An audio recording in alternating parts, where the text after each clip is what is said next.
Assalamualaikum warahmatullahi wabarakatuh. Waalaikumsalam warahmatullahi wabarakatuh. Selamat malam untuk kita semua. Malam. Bersama saya Fikri Fakhrul Zain dari program studi manajemen pendidikan Islam. Baiklah, pada malam hari ini saya menghadirkan seorang narasumber untuk memberikan pandangan kepada kita semua tentang profesi seorang dosen. Apakah seorang dosen itu manusia biasa atau manusia yang menakutkan bagi mahasiswanya? Baik, mari kita tanya kepada Ibu Dewi Tin Kartini SHMH.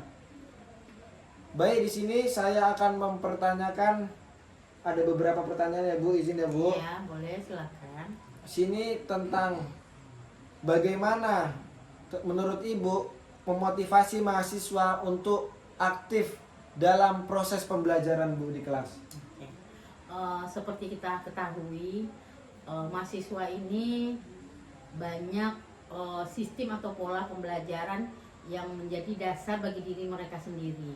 Jadi kalau saya sebagai seorang dosen atau pengajar di kelas, saya biasanya memotivasi mahasiswa di kelas agar mereka mau aktif. Itu yang pertama, saya harus menghadirkan suasana yang menyenangkan terlebih dahulu. Terus juga menjalin hubungan yang akrab, yang baik dengan mahasiswa. Yang ketiga, saya akan selalu memberikan nilai tambah atau nilai tinggi terhadap mahasiswa-mahasiswa yang rajin bertanya, yang rajin menjawab di kelas. Jadi seperti yang kita ketahui, kalau mahasiswa menguasai materi sebanyak apapun, pintar di dalam teori, tetapi mereka tidak punya kecakapan untuk berbicara di depan, berani untuk tampil atau memberikan pendapat, itu kepintaran atau kemampuan pada diri mahasiswa tersebut tidak akan bisa diketahui oleh orang. Nah, jadi kita calon sarjana dan sarjana nantinya, kita berharap mereka ini menonjol di dalam masyarakat. Untuk menonjol kan memang banyak yang bisa kita lakukan, tetapi yang paling utama itu memberikan kepercayaan kepada masyarakat. Kepercayaan itu bisa kita pupuk dengan pandainya kita berbicara, meyakinkan masyarakat untuk percaya terhadap apa yang kita sampaikan. Jadi hal itu memang di kelas sudah harus kita lakukan.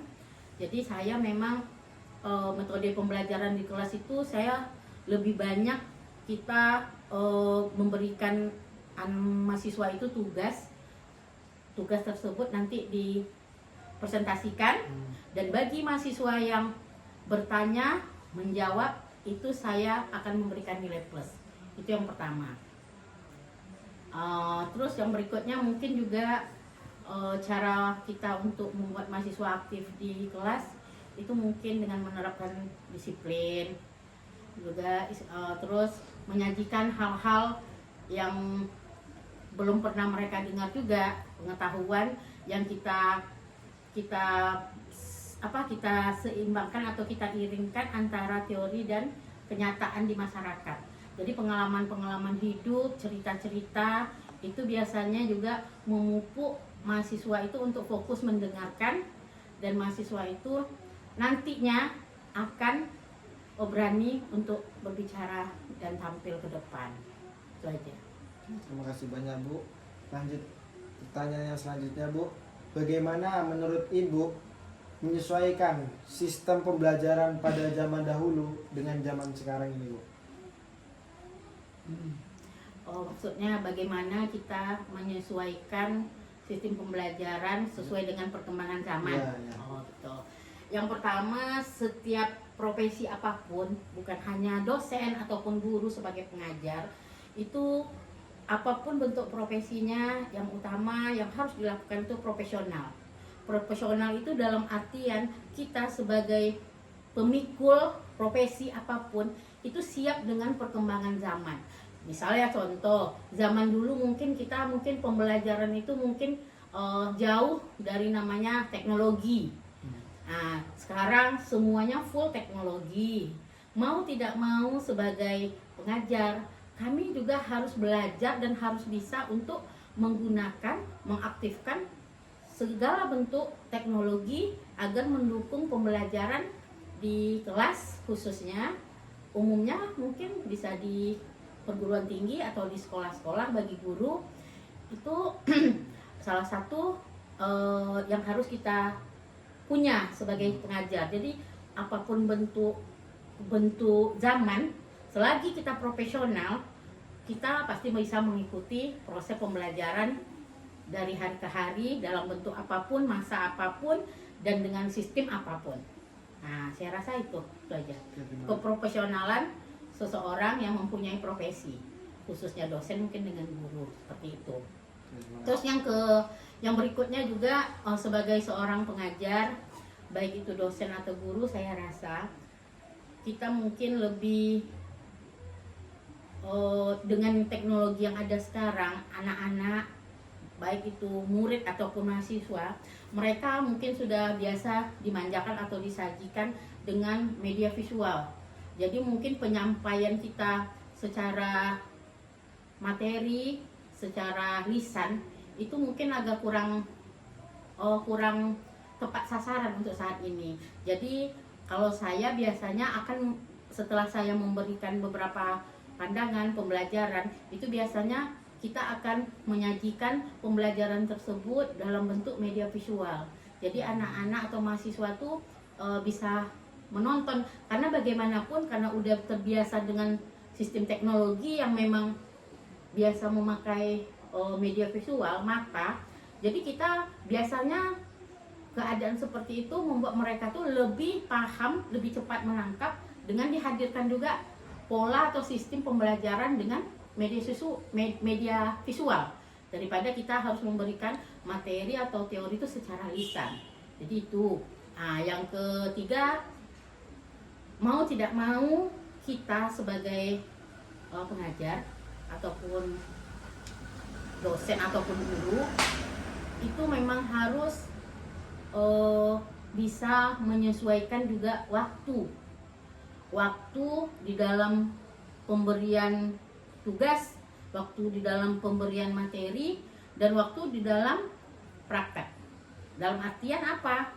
Waktu-waktu ini tidak, kalau waktu-waktu ini harus, kalau dulu kan tidak, kita waktu zaman dulu kita kan lebih banyak waktu itu di kelas mendengarkan teori yang disampaikan oleh guru, mencatat kayak gitu. Kalau sekarang kalau bisa lebih banyak prakteknya langsung. Nah, kenapa? Karena teknologi sudah menyajikan hal-hal tersebut di dalam sosial media. Jadi baik itu siswa ataupun mahasiswa, kadangkala mereka lebih menangkap dengan hal-hal yang sudah mereka lihat atau mereka tonton daripada penyampaian teori.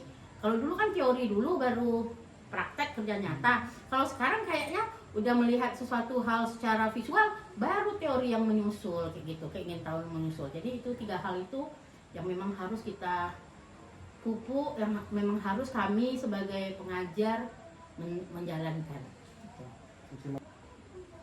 Baik, terima kasih Bu penjelasannya. Ini pertanyaan yang terakhir Bu. Bagaimana menurut Ibu membangun hubungan Ibu secara sesama dosen? Hubungan. Iya Bu.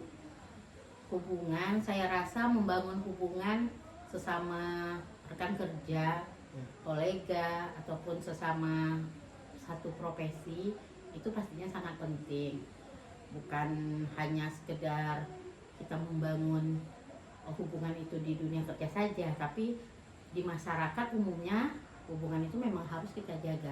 Jadi sebagaimana layaknya hubungan baik dengan masyarakat di luar sana, itu juga yang akan kita terapkan kepada rekan kerja di kantor, di kampus, ataupun di sekolah-sekolah. Karena gimana pun dengan hubungan yang baik, baru bisa terjalin yang namanya kerjasama.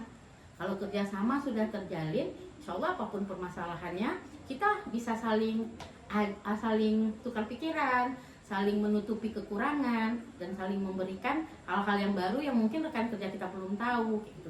Tanpa harus ada persaingan yang tanda kutip, mungkin persaingan yang saling menjatuhkan atau merugikan seseorang. Jadi kalau mungkin untuk hubungan, saya rasa apa yang sudah kita pupuk dan kita tanamkan di masyarakat, sama halnya juga di kantor ataupun di kampus, itu juga yang kita terapkan. Hubungan yang baik itu adalah kunci utama untuk memupuk kerjasama. Kerjasama tersebut adalah hal utama untuk berjalannya suatu proses, apapun bentuk prosesnya.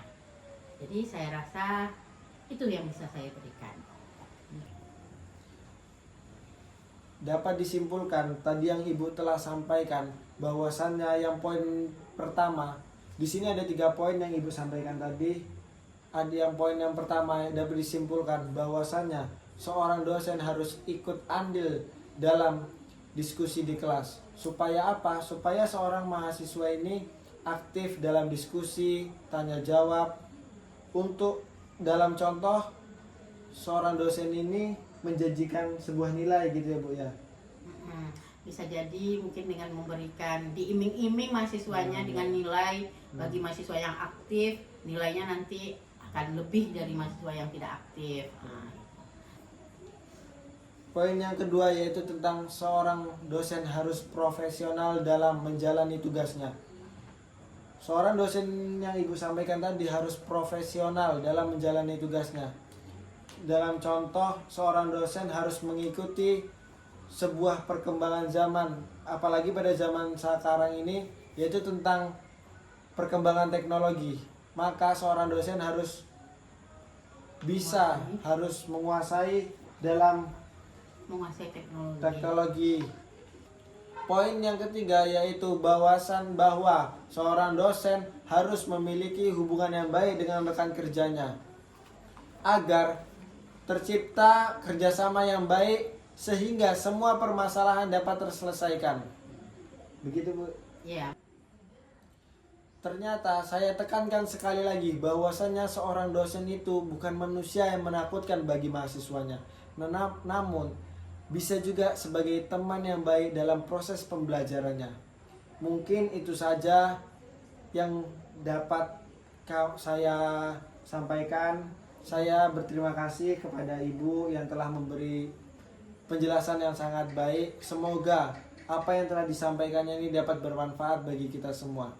Saya Vicky Fairul Zain minta maaf kepada Ibu apabila ada salah kata atau apa. Saya mohon maaf. Baiklah, saya tutup dengan wabillahi taufiq wal hidayah. Wassalamualaikum warahmatullahi wabarakatuh. Waalaikumsalam warahmatullahi wabarakatuh. Sibuk. Iya.